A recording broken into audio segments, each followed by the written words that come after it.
Hey everyone, I'm Victoria from Finsweet, and today I'm joined with our lead project manager, Magdalena. Hi guys, nice to see you. And today we're gonna talk about Finsweet's PM lifecycle. We're gonna talk how do we manage our kickoff calls. We're gonna share a template, share some time management tips, and more. So we hope you guys like it. That's effing sweet. So first, before starting, I wanna present to Maggie. Maggie is our lead project manager here at Finsweet. I think the most important thing to do is talk about what does a PM does at Finsweet. So every company, every agency, everyone, or in a lot of different jobs, they have PMs. But it depends on each company, on each agency, what are their responsibilities. So before we start, Maggie, please share with us what does a PM does at Finsweet? What is their scope? Sure. So first of all, I want to say, and I think we keep saying it quite a bit, but the PM role at Finsweet is still very new. We are developing processes and setting up responsibilities. But at the moment, our main focus is to support developers and clients and ensure they are working well together, support their communication, help clients with any account level questions or problems to do with scope, timelines, or anything like that. And of course, the one of the most important things is to represent Finsweet to clients and just establish good relationships. Yeah, a PM, as you said, is a big responsibility because you're representing the company or the agency you're working to. So when Maggie first joined, Maggie and me, we have a similar story. When we first joined, we didn't know anything about no-code, anything about Webflow, and now Maggie is leading our PM team. So what was your experience, Maggie? Share with us what was your experience. You started without knowing Webflow, without knowing no-code, and now you're leading the project. So what was your experience? And also, if you can share with us, what was the most challenging part? Because when talking to clients expect you to be an expert and expect you to know the answers to all the questions. Okay. So what was this experience? Share with us a little bit more details on that. Sure. So I joined Finsweet in August 2021. And at first, I was just in an admin position, helping with sending email campaigns and writing descriptions for YouTube videos and just helping developers with data migration. And I wanted to get more established at Finsweet, so I started reaching out to different departments and asking if they need help with anything. So in January 2022, I started helping with admin for sales, I call it. I was sending contracts to clients and making sure we have everything ready to get started. And then I remember our head of agency reached out asking if I'd like to take on the project manager role. And I was shocked because I never had previous experience managing projects. I did have some experience with people management, but that was very different, especially in this space without having much knowledge. But I decided to try. And at first, I was having small projects being supported by other people. And the most important thing that I started doing was to listen to developers and to the client conversations and try to understand what they're talking about. And then Google abbreviations and everything else just to have some knowledge and basis. And I think the most challenging thing at the beginning was when I got my first big client and I was introduced as a project manager. Of course, just starting out, but he didn't know that. And he expected a lot. And because of that, there was some issues at the beginning. We had back and forth, but finally I established plan of action and we sat down, we discussed, we got on the same page, and now we are still working together 1 year into it, and the relationship is very good right now. So yeah, nice. So the beginning was challenging. Yeah, so how long do you think it took you to feel more comfortable on the calls? Because, of course, at the beginning, and I think most of the people, or if not everyone, we feel super nervous when we're going to talk with a client, do something of sales, like our heart starts pounding and we feel super nervous. Yeah. So even if you still get a little bit nervous with the clients, how long does it took you to feel a little bit more comfortable? I think it was about 4 months into it because at that point I had good knowledge of what needs to be discussed, what needs to be done during kickoff calls or anything like that. And I also started doing course for project management certification by Google. So apart from gaining skills, being hands-on with projects, I started getting knowledge from the course itself. And I think, 4 or 5 months into it, I became more comfortable. But of course, I still have clients, big clients. When I get on calls, sometimes I still feel a bit stressed, and I just don't want to say anything, weird. Yeah. Yeah, of course. And even though it took 4 months to you, it can take 6 months to someone else or even a year to someone else. So the important thing is just be challenging yourself to get better, but not comparing to others. So it's a process of learning. And yeah, now moving forward, Maggie, what advices would you give to the new people that want to be PMs? Or also, so first, some advices to people that want to be PMs, and also we can give some advices to people that want to hire PMs, like the both sides of the position. Sure. So first advice to people who want to be PMs, I would say my biggest and most important advice would be to listen to the clients, especially their requirements, trying to understand what the project is about. And very important that I kind of emphasize a lot nowadays is trying to understand where they're coming from with the project and what is in scope, but also out of scope. And so that's one of my advice. Second is to have really good communication skills and be able to tell the bad news in a good way, to not make people feel bad, but rather explain to them that this can't happen because of so many reasons, but instead we can do this, for example.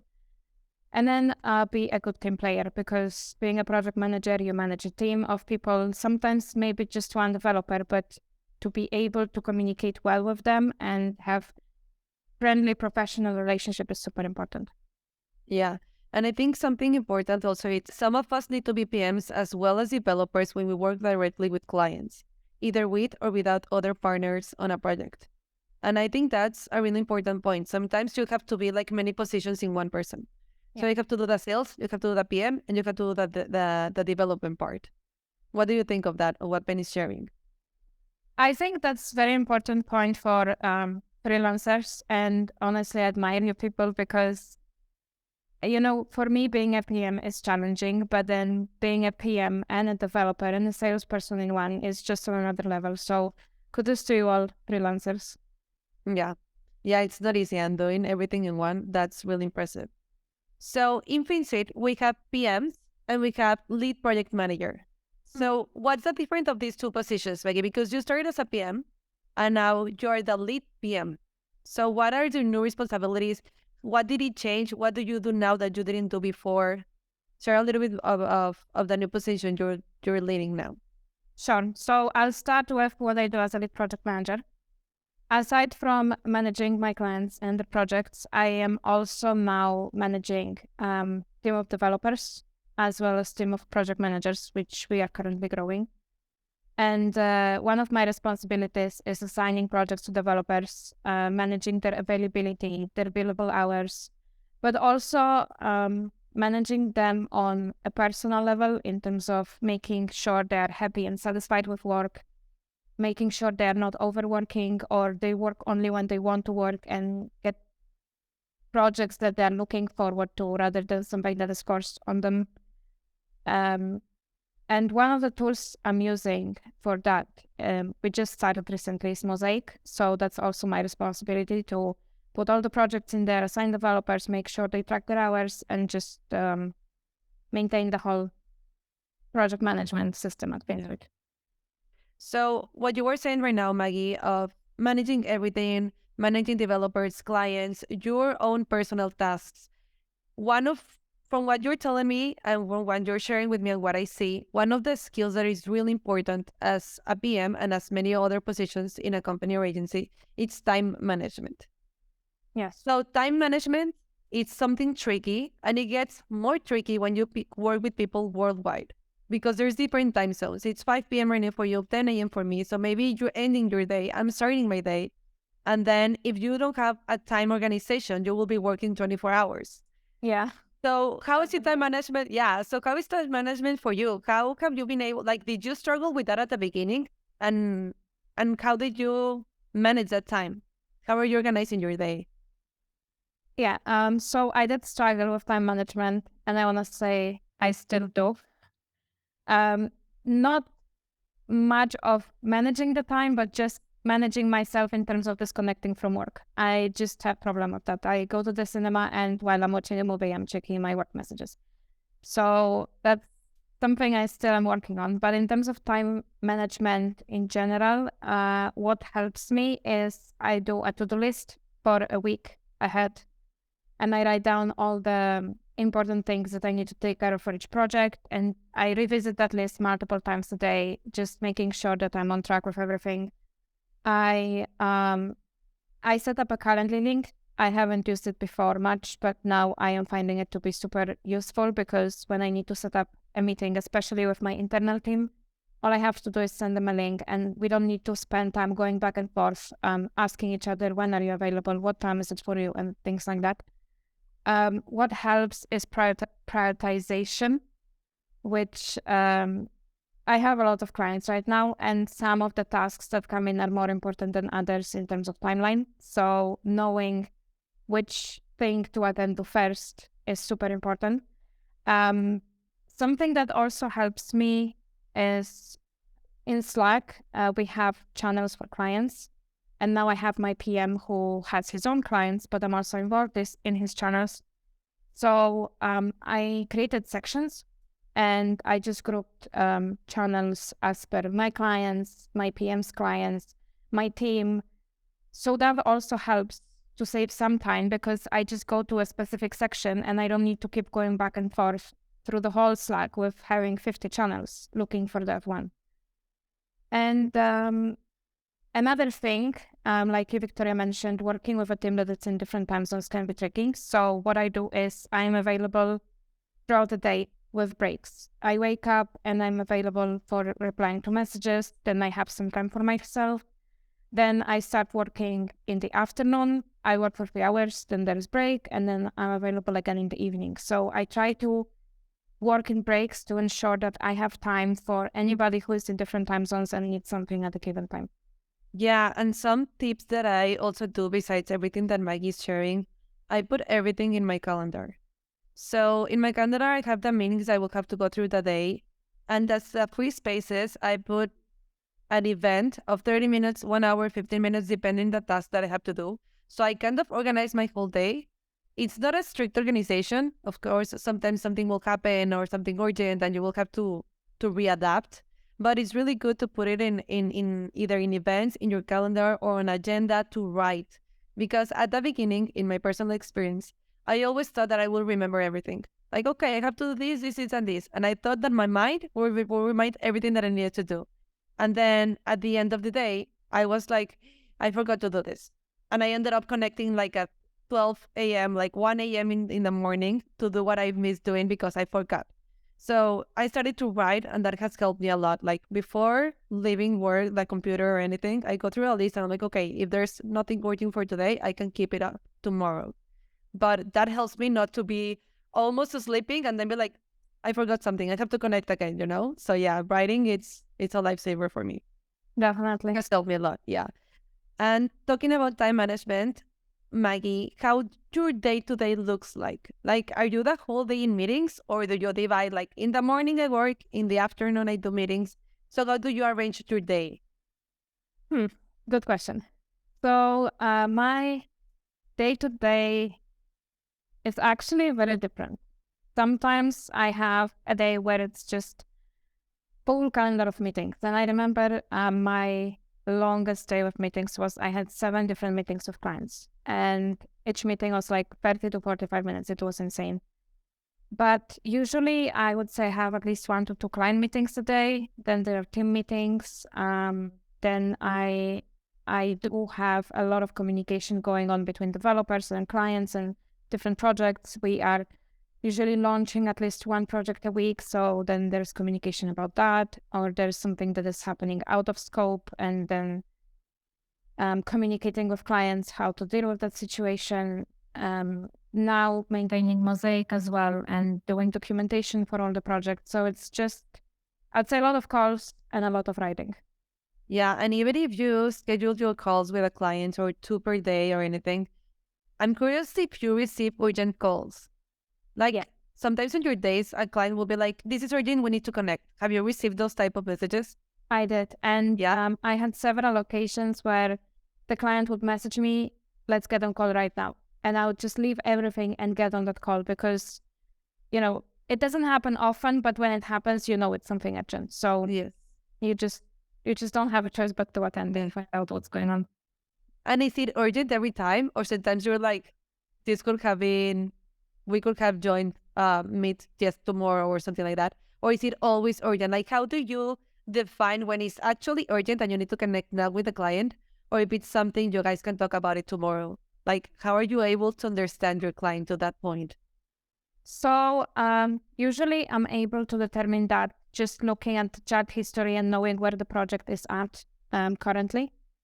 But I did have one call where client said it was super urgent, and then we got on the call, and it just turned out that we could have messaged about it. So, but that was just one time. Other than that, I always stay in the loop of what's going on. I always read messages with the clients and my developers, and I know that when something is urgent, it is actually urgent. So, yeah, nice. And also, I think it's important to make the clients feel listened. That we're here for you, we're here to support you, we're listening to you, like, because something can be not urgent for us, but for them it can be super important. So even if we think that it's not urgent, it's important to give them those 15 minutes they need to talk and to be a little bit more calm. That will make the client trust you more during the project.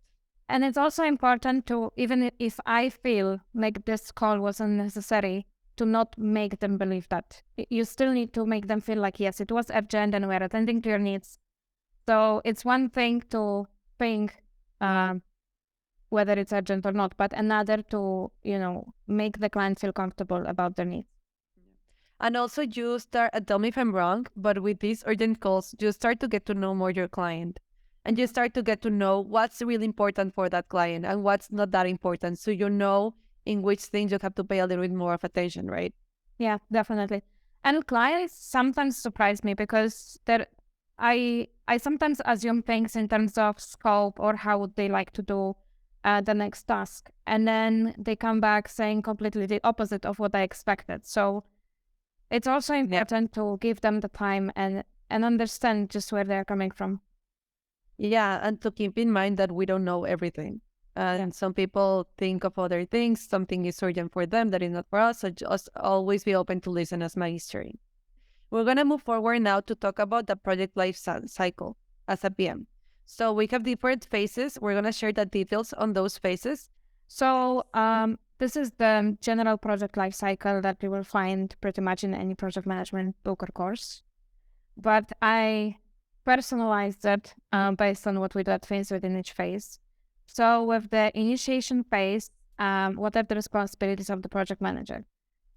We need to get familiar with the objectives of the project and how it will impact the business. And that is super important because that will help us understand what is the purpose of the project and how we can execute it in the best way possible to actually address the needs of the client. Which also ties in with the desired outcome. We need to get familiar with the requirements and constraints. Sometimes we have clients who will come and say that they have development that is going to take 4 calendar weeks, but they need it in 2 weeks. So we need to analyze the project in itself and just come up with solution and maybe divide it into phases and talk to the client what's possible in first phase, what can be done in the second phase.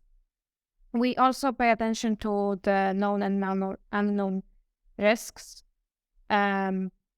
because, of course, while we are developing the project, there are instances when something comes up that we didn't take into account before, or we did, but we weren't sure if this is going to be a big problem or not. And understanding the scope, like I mentioned before, what is in scope, but especially what is out of scope, because we do have a lot of clients who try to add additional tasks somewhere along the way, which we never encountered for, and they think the task is going to be super small and nobody's going to notice, but it turns out the task is going to take a whole new week.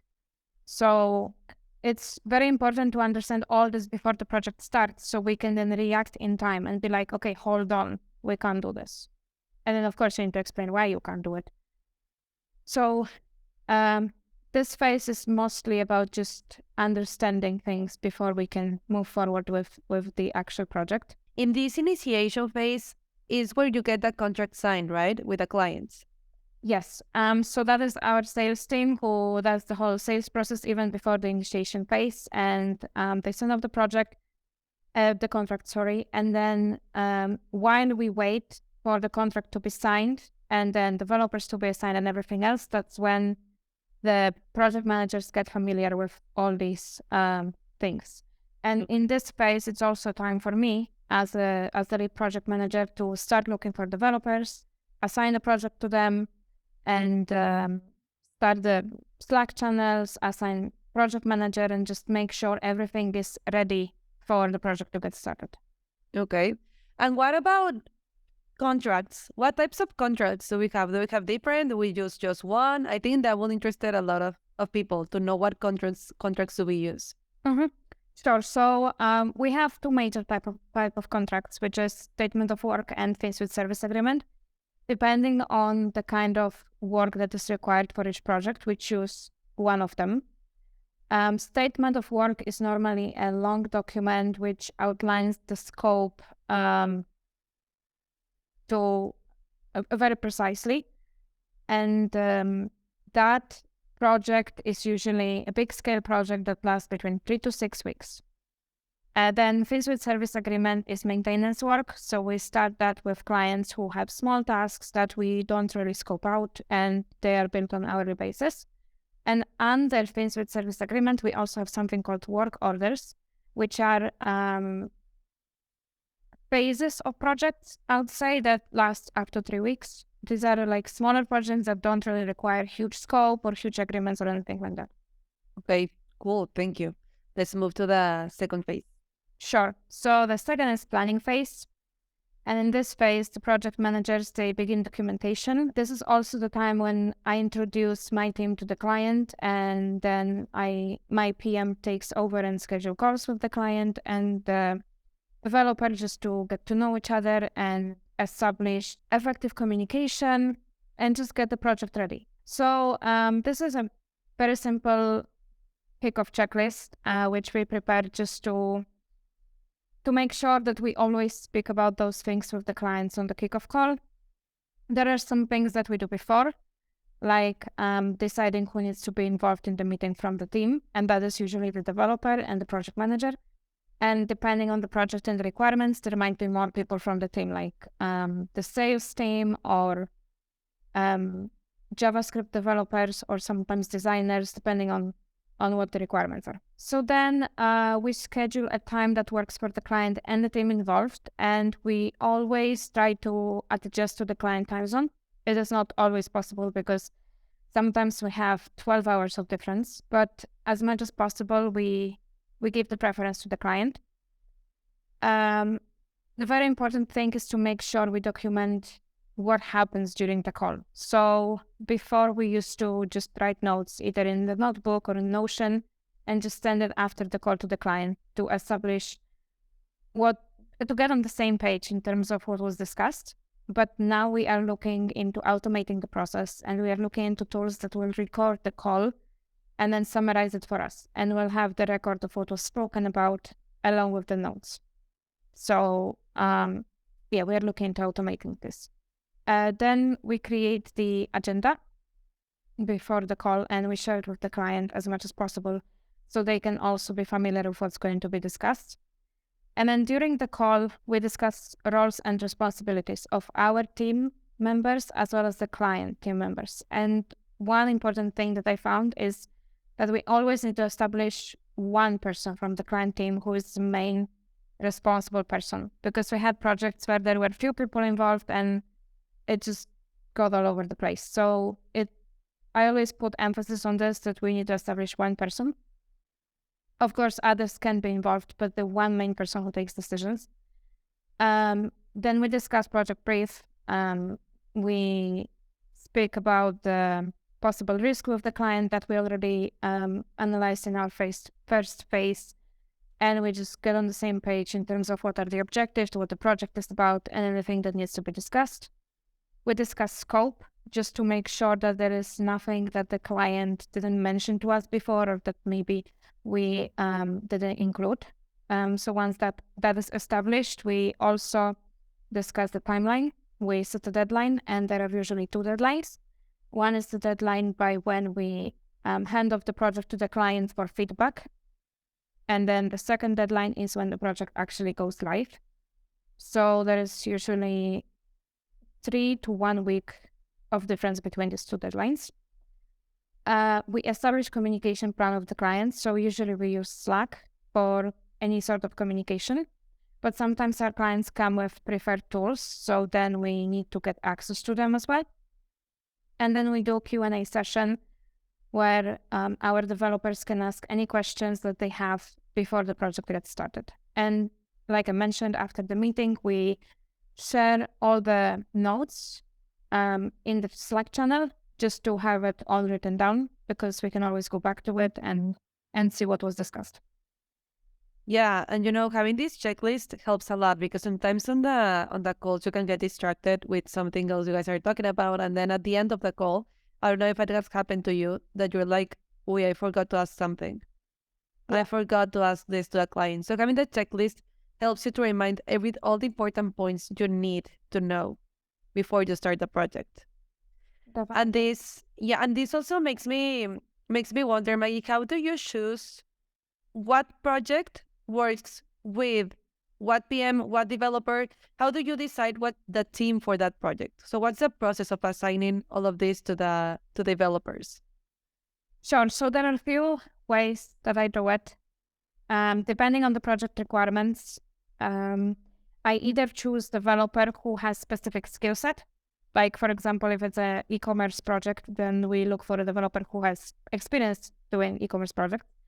Or if the project requires a little bit of design, then we look for a developer who has design skills.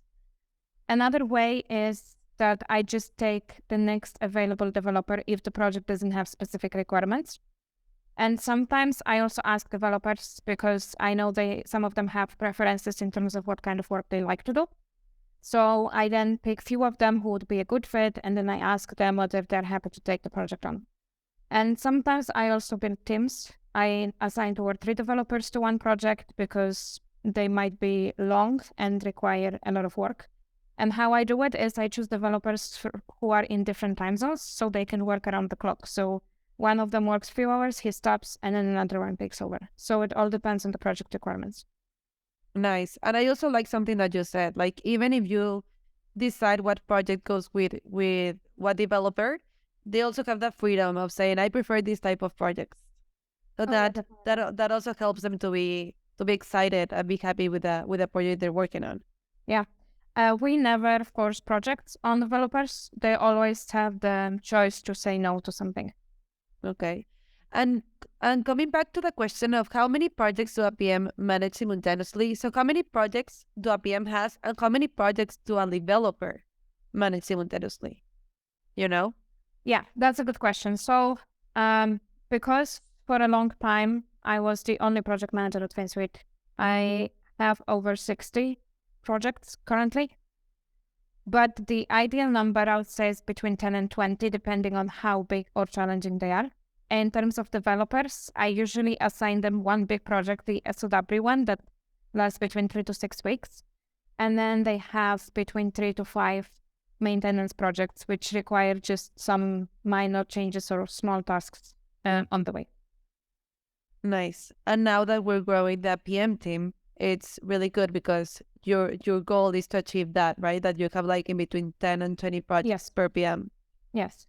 So if we achieve this goal, then the PM will have a lot of small maintenance projects that don't require much attention every day.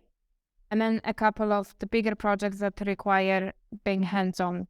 So next is the execution phase. And this is the time when the developers are super busy just developing the project, and the project managers are doing all the documentation and following up with the developer, making sure they have everything they need, there are no problems arising.